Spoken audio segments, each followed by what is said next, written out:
Conversation with the President Wednesday night. This is CBS.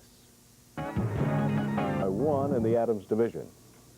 Well, it's been 6 years, 2 months, and 27 days since Bruin and Ranger fans alike were stunned by a blockbuster trade that sent Phil Esposito to New York and united Brad Park with Bobby Orr as the greatest defense duo of the 70s. Well, that lasted only a matter of days, as you know, as Orr's fragile knees ended his career prematurely. But Park is still here, scoring at about a point a game clip, partly because of what happened to Orr. Clark Booth has more. The Brad Park of former times was a freelance rover, second only to Bobby Orr in his youth. As recently as 3 seasons ago, he was an attacking defenseman whose deep offensive thrusts were both dramatic and risky. But a half-dozen bouts with knee surgery and twice as many more scares have ended all that.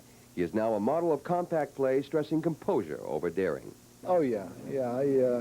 I had the opportunity to watch some old highlight films of 4 or 5 years ago, and there's just, you know, the skating speed, the quickness that I had 4 or 5 years ago is just not there. My job is to move the puck and use my experience and make the right play at the right time. So I've learned that you go all the way up the ice, it's an awful long way back.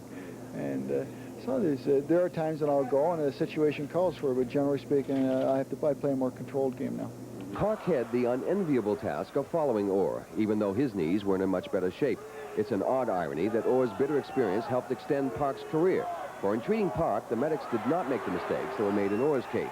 The caution of the surgeons and Park's own caution on the ice have kept his knees together. I don't even think about it. I just enjoy playing the game and, you know, and being part of this hockey club. If I sit around and think about that, how much longer I'm going to play, am I going to play a week, am I going to play a month, am I going to play a year, I'll drive myself crazy. When some games I feel better than other games, so if you just can't sit around and think about it. You play them game in and game out, shift by shift.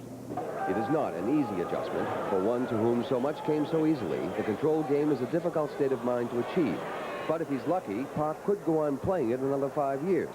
That's what such greats as Alan Stanley, Bill Gadsby, Tim Horton, and Doug Harvey did. Brad Park most surely belongs in such company.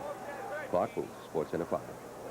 That he does. Well, this has not been a good season for the Los Angeles Kings, having been